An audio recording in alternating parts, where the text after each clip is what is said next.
Assalamualaikum warahmatullahi wabarakatuh. Innal hamdalillah nahmaduhu wa nasta'inuhu wa nastaghfiruh wa na'udzu billahi min shururi anfusina wa min sayyiati a'malina. May yahdihillahu fala mudilla lahu wa may yudlil fala hadiyalah. Asyhadu an la ilaha illallah wa la ilaha wa asyhadu anna Muhammadan abduhu wa rasuluh. Allahumma shalli ala sayyidina Muhammad wa ala ali sayyidina Muhammad. Perkenalkan, nama saya Dian Saputra, NPM 203106084, kelas 2D Psikologi Islam. Di sini saya akan memaparkan jawaban dari UTS Tauhid Ilmu Kalam dengan dosen pengampu Agus Deprianto MAG. Soal yang pertama, sebutkan objek material dan objek formal dalam ilmu kalam. Objek material yaitu suatu objek yang memiliki wujud dan nyata bentuknya baik dari keadaannya. Adapun sumber-sumber ilmu kalam sebagai berikut. Yang pertama, berasal dari Al-Quran, kedua hadis, yang ketiga pemikiran manusia yang hafal insting. Yang ke B, objek formal. Objek formal adalah suatu objek yang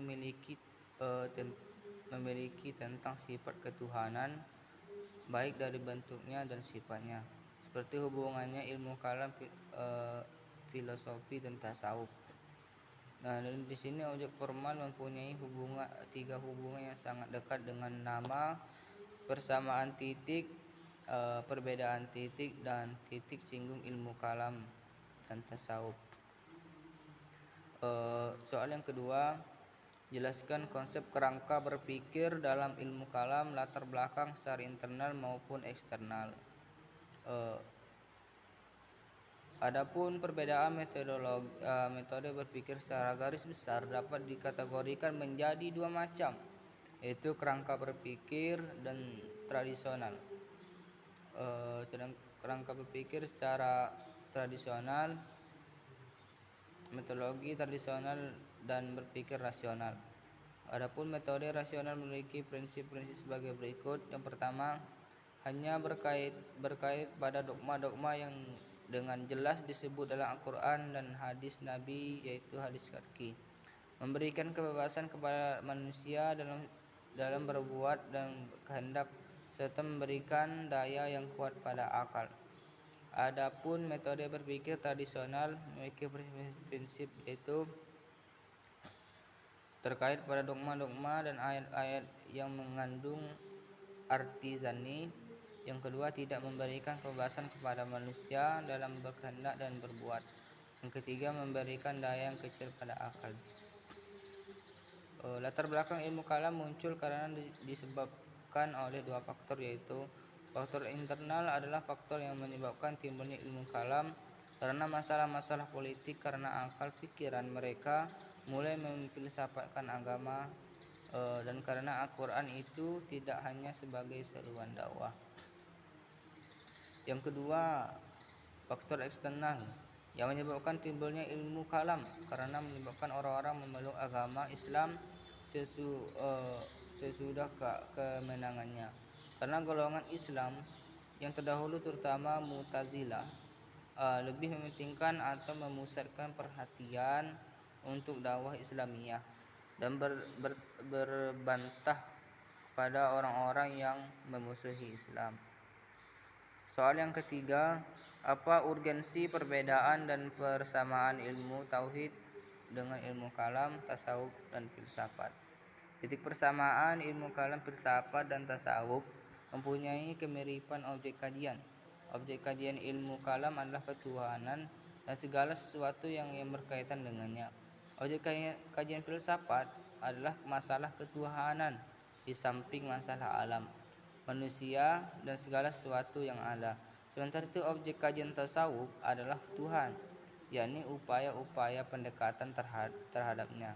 Jadi dilihat dari aspek objeknya. Ketiga, ilmu itu membahas masalah yang berkaitan dengan Tuhan. Titik perbedaan di antara ketiga tersebut terletak pada aspek metodologinya. Ilmu kalam sebagai ilmu yang menggunakan logika di samping argumentasi nakliyah berfungsi untuk mempertahankan keyakinan ajaran agamanya. Yang sangat dampak apologinya, pada dasarnya ilmu ini menggunakan metodologi dialektika, dikenal juga dengan istilah dialog keagamaan. Ilmu kalam berisi keyakinan kebenaran agama yang dipertahankan melalui argumen-argumen rasional.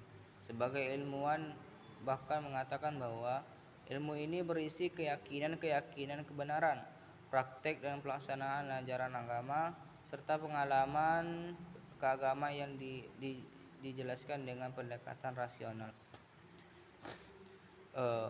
Soal yang keempat, bagaimana pendapat saudara tentang pernyataan mempelajari ilmu kalam itu haram? Jawabannya, kalau pendapat saya sendiri tidak setuju, karena yang saya ketahui ilmu kalam adalah nama dari lain sebagai nama, yaitu ilmu kalam menjadi dasar kepercayaan atau keimanan dalam Islam. Nama yang sering disebut adalah ilmu tauhid, ilmu akaid, ilmu usuluddin, ilmu kalam dan teologi Islam.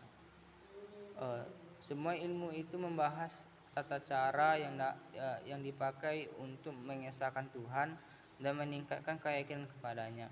Jadi semua itu adalah tergantung keyakinan kita masing-masing, mau bilang itu haram atau tidak, karena bagi saya para ulama itu hanya manusia dan juga itu hanyalah pendapat.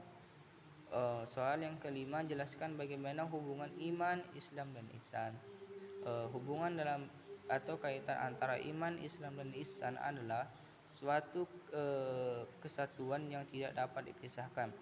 Iman adalah keyakinan yang kokoh yang menjadi dasar akidah, sedangkan pelaksanaan rukun Islam dilakukan dengan cara ihsan sebagai upaya pendekatan diri kepada Allah SWT.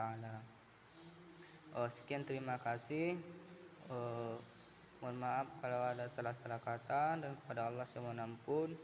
Dan saya akhiri, wassalamualaikum warahmatullahi wabarakatuh.